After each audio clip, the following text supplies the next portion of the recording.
What does it look like to love a community rather than to leave it? She saved my life. The people here, they care.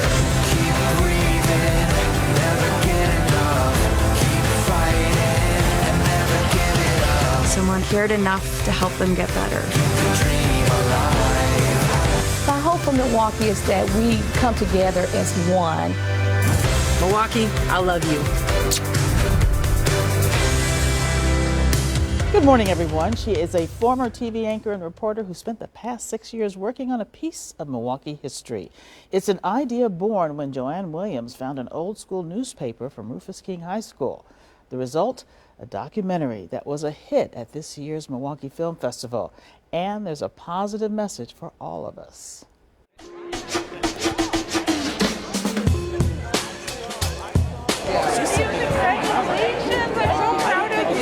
A robust crowd here at Milwaukee's Oriental Theater for the premiere of The Exchange in White America, Kaukauna and King 50 years later. 1966 presents a very clear moment where the seeds of resistance are being sown. The documentary tells the story about a class project from 1966. It was a very exciting time. I mean, there was a civil rights movement that was happening.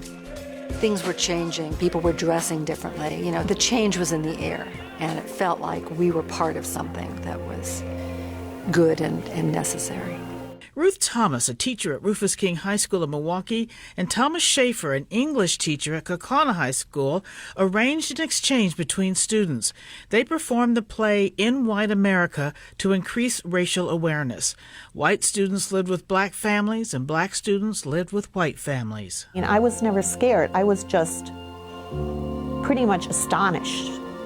The purpose of the exchange was to find out how other people lived and to perform the play, but to do that, they had to find out, they had to live with each other. And student recollections are vivid.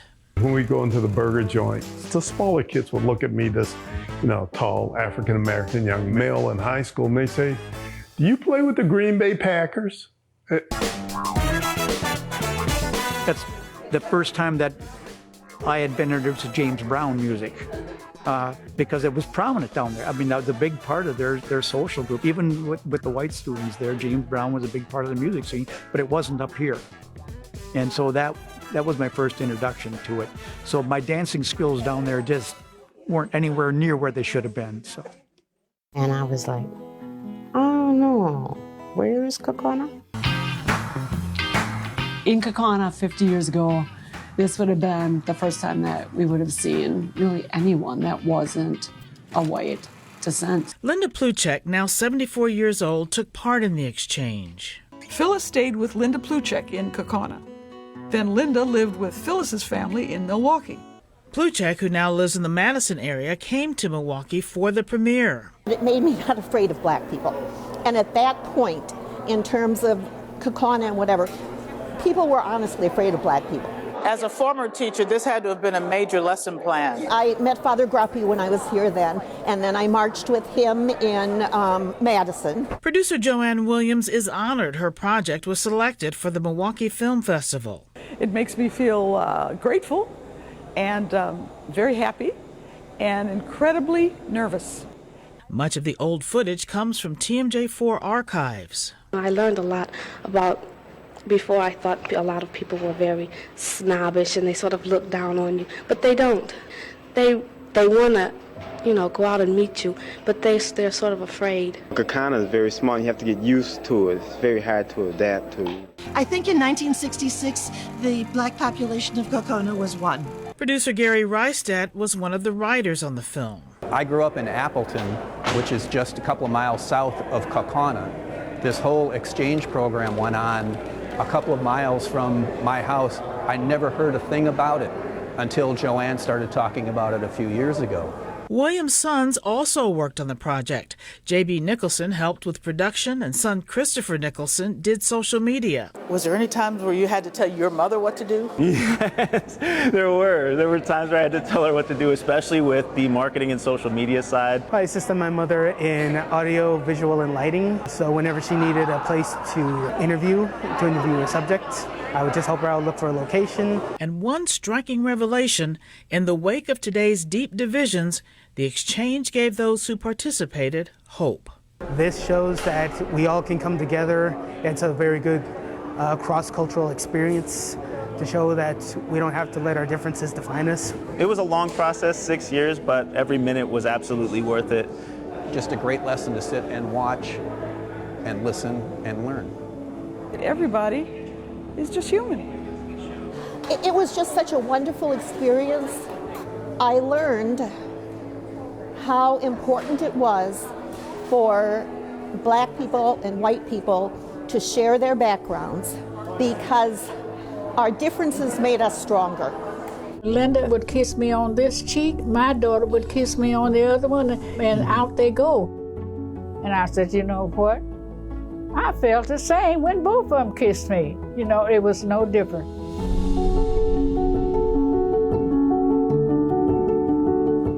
Really is a great film. I really encourage everybody to watch it. The Milwaukee Film Festival wrapped up this week, and a reminder, MKE Film has projects and events, even discounts all year long. You can find more information at mkefilm.org. Coming up right after the break, it's time to get back to one of Milwaukee's favorite summertime traditions. Beer gardens are back. Plus, we're going to show you a little Western wear shop in Milwaukee that is now very trendy. But before we go, don't forget lunch with me every Wednesday at 12:30. A few weeks ago, I got a chance to talk to Pastor Donna Childs with the Tabernacle Community Baptist Church. Reverend Childs has a lifelong history with the church and works hard to serve her congregation and community, and it's had a place in Milwaukee for 100 years. Every week I talk to somebody who's doing great things in our community, somebody who inspires and is truly positively Milwaukee, someone just like Reverend Childs. Tune in every week for lunch with me and a guest to answer any questions or leave a comment. I'd love to hear from you.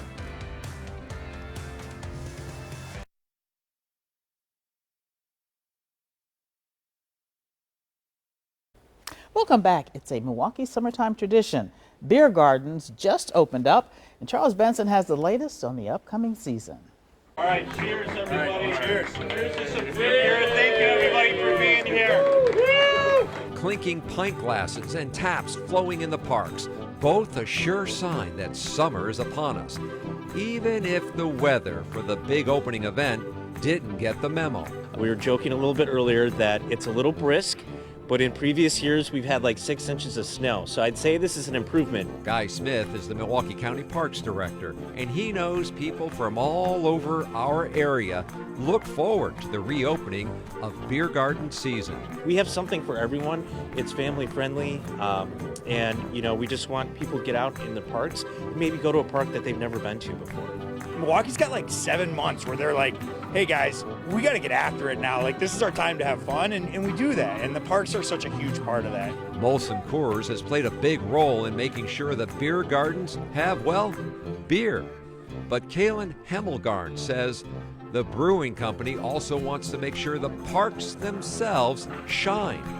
Molson Coors has donated more than $250,000 over the past few years, which has paid for things like these picnic tables at South Shore Terrace. We've made it a point to really connect with our parks department. It's been a great partnership. Aside from generous donations, Guy says more than half of the park's operating budget comes from things like food and beverage sales. So by bringing that revenue in, we're able to support other things like trails, green space, playgrounds, etc. We just want to be able to provide these amenities for our residents as well as for visitors. Now all these park patrons need is a little warmer weather. It's disappointing we didn't do this on Saturday when it was 82 degrees out. When it's warm, it's definitely busy, but even today, the nice thing is we've got the fire pits and also the lower level where you can stay warm. Yeah, it would be nice for people to be able to take off their coats. Well, the beer gardens really picked up steam during the pandemic when people were looking for safe ways to socialize outdoors. But Guy Smith says the beer gardens are here to stay. Well, it's just over a week away. The Milwaukee Public Schools Spelling Bee. Students have a lot of practice ahead of them, but someone else has a tough training regimen. The Spelling Bee mascots. Shannon Sims talked to them about what it takes to be the bee. Into the suit, wings on, Don't forget the most important part, the head. It takes a lot to fill this vital role. Be the bee! Stephanie O'Connor-Scott and John Hill, both administrators with Milwaukee Public Schools, were recruited for this job. I believe the words she used were that I had a bee-like charisma. So I thought, to be or not to be was the question. I caught the buzz. But make no mistake, this job is no walk in the park. Even just wearing the head is a challenge. It's probably like close to 10 pounds. It seems heavy. Stephanie and John are both runners and have been stepping up their training. I think that'll help me to persevere and keep that stamina. I just did a half marathon, so I feel confident I'll be up for it. I've got salt tablets, electrolyte capsules, and some gel packs, so I'm good to go. But all that work will be worth it for the kids. The process of being in spelling bees when I was in elementary school really helped to build my confidence, helped me to learn public speaking skills, learned how to think quickly. I think students like to be able to demonstrate they've learned things and feel success and have some recognition. And I think spelling bee is a great way for that to happen. Which means one of the biggest jobs for the Spelling Bee Bee is just to help lighten the mood for the kids. No matter what, there's this big giant bumblebee running around like a goofball, so they can't possibly have to worry about too much because at least they're not dressed up like a big giant bumblebee. And at least they don't sting. The Milwaukee Public Schools Spelling Bee will be hosted May 14th at Vincent High School for grades 3 through 5. And then the next round takes place May 21st for grades 6 through 8. We're going to be streaming that live for you on TMJ4.com. A great place to shop, and it also has a connection to one family's Mexican heritage. James Grove gives us a closer look at Las Palmas Western wear. My outfit right now looks good, but average. Let me do a quick wardrobe change. And I'm looking good. One of the only places in the entire area that you can look as good as me is from Las Palmas Western Wear in Milwaukee. The store is entirely dedicated to Western and cowboy fashion. It's run by a father-son duo, both of who are named Juan Ordaz. Juan Sr. started this back in 1995. Originally, it was a grocery store, but then he switched things up. I don't know, I like the boots, so I started with 10 pairs of boots.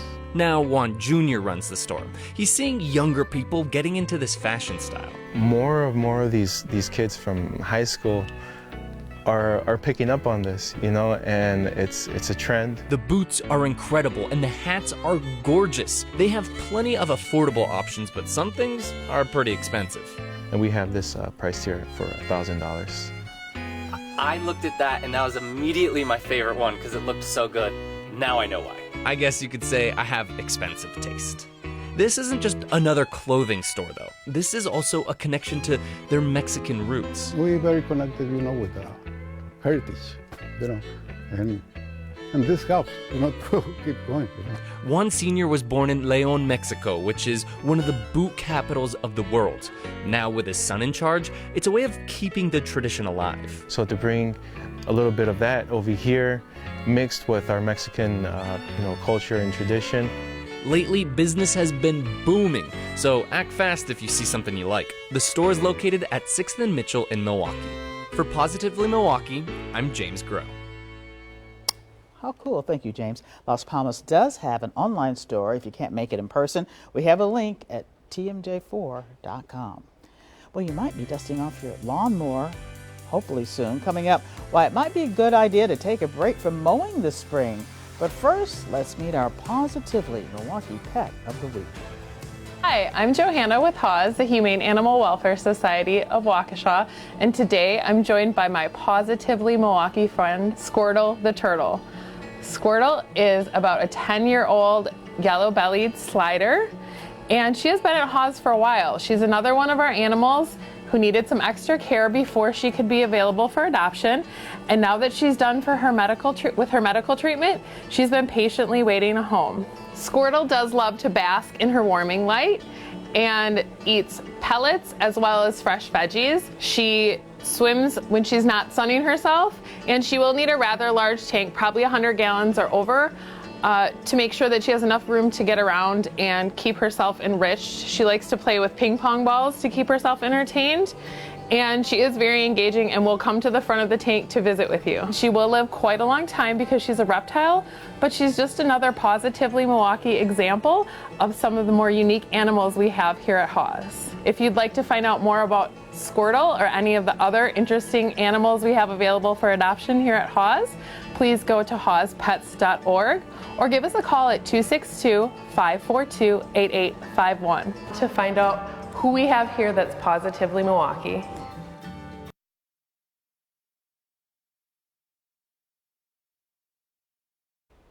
Welcome back. Spring is here and it's time to get some yard work done. Sarah McGrew, though, shows us how some say not doing work might be better for the environment. This spring, the city of Greenfield is encouraging residents not to mow their lawns and to let their grass grow to help bees and other pollinators. Ashley Modlinski introduced the idea of No Mow May to her city this year. We're ingrained that yards that are full of grass, that are clean and pristine, is the way of life. And that repercussion of having that is actually causing the decline of all of our pollinators. The idea is not to mow your lawn during the month of May, making sure pollinators like bees have an early spring source of food. It comes down to if we don't have the bees, we're not going to have food. And it can help your backyard garden. We have a vegetable garden and stuff here, so by continuously participating in the No Mow May and leaving the stuff for them, I have continuous pollinators. This is the first year Greenfield is participating in No Mow May, but not everyone is so sure about the idea. Most of the neighbors, care about what their lawn looks like.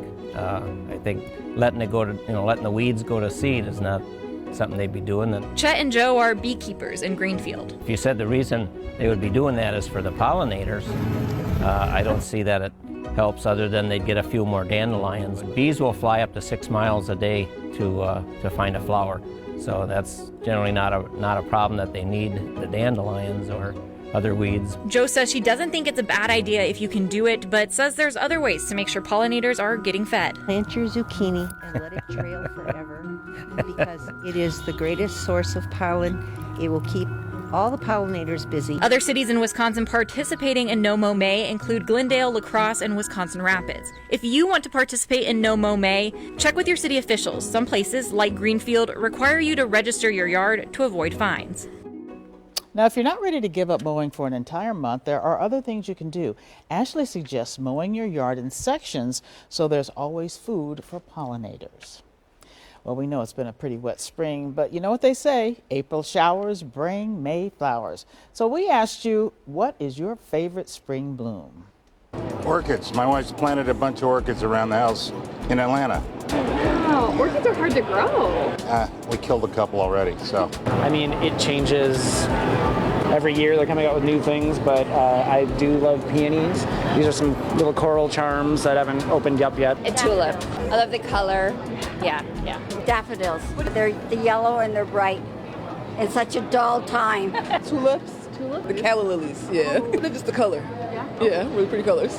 I like the orchids that come up in my hosta bushes. So I guess they don't show up until a little bit later, but they're beautiful and they smell very good. So I really like them. Freesia. What do you like about freesia? I like the smell of it. Yeah. Tulips. They're just nice and colourful. Daffodils. Daffodils. They're about the first ones to come up. I'll go with lilies. I like the color. Yeah. Okay. Alstroemeria. It's got longer leaves. I don't probably have the vocabulary to describe it terribly well, but longer leaves, it's usually got little speckles that come in different colors. I know you see it pretty commonly in bouquets. I'm gonna go with basic tulip. Yep. Yep. I know what that one looks like. I like sunflowers. They're just so big and pretty. Beautiful. Mixed with roses, though. It's got to be sunflowers and roses. Lilies. Lilies, what do you like about lilies? Just the way they look. And they're easy to grow. Any that show up in spring because the weather needs to come through. I personally like tulips. Now, if you'd like to share your favorite flower, head to our Positively Milwaukee Facebook group or just give us a question you'd like us to ask next week. The state of Wisconsin has a lot of natural beauty, and many people work hard to keep it that way. Those natural wonders are our first reason to smile this morning. 9.3 million trees were planted in Wisconsin in the last year. This is part of Governor Tony Evers' Trillion Tree Pledge. The governor promised to plant 75 million new trees in rural and urban areas and conserve 125,000 acres of forest by the year 2030. Now, once this project is complete, Wisconsin's trees and forests will be able to store nearly 30 million metric tons of carbon dioxide for 50 years. So good for the planet. Well, expect to see more traffic on Lake Michigan for the rest of the summer season. The Lake Express Ferry made its first trips across the Big Lake this past Friday. Leaders with the ferry line say it's the best way to beat Chicago traffic if you're traveling to Michigan. Now, we mainly like it because this is a sure sign, we hope, that winter is over. For more information on tickets, we have a link at tmj4.com. Some young and talented bowlers headed to a big competition this weekend in Appleton. These are some shots of the Oak Creek Middle School Bowling Club. They went to Appleton for the state championship. Now, not only is this team working hard to take home hardware, they're supporting their coach, who is recovering from pancreatic cancer. The team says they're one big bowling family, and we're waiting on updates on how the team is doing, and we will update you on our Facebook group. But we want to say good luck to the team. Hopefully they can win it all for their coach. I'm going to be back with my quote of the week.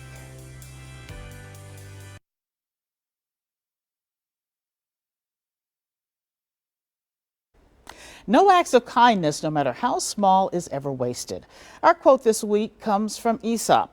Aesop was an ancient Greek storyteller who specialized in fables like The Tortoise and the Hare and The Boy Who Cried Wolf. Our quote comes from Aesop's fable, The Lion and the Mouse. Now, that's where a lion releases a mouse instead of eating him. And later, that mouse returns the kindness by freeing the lion from a hunter's net. The idea of the story is that the good you put into the world comes back to you. And these days, it's very important to remember that when the world can be so cruel. Be kind to others. Even if it's just a small gesture, you have no idea how impactful that might be. Keep that in mind, and as always, stay positively Milwaukee.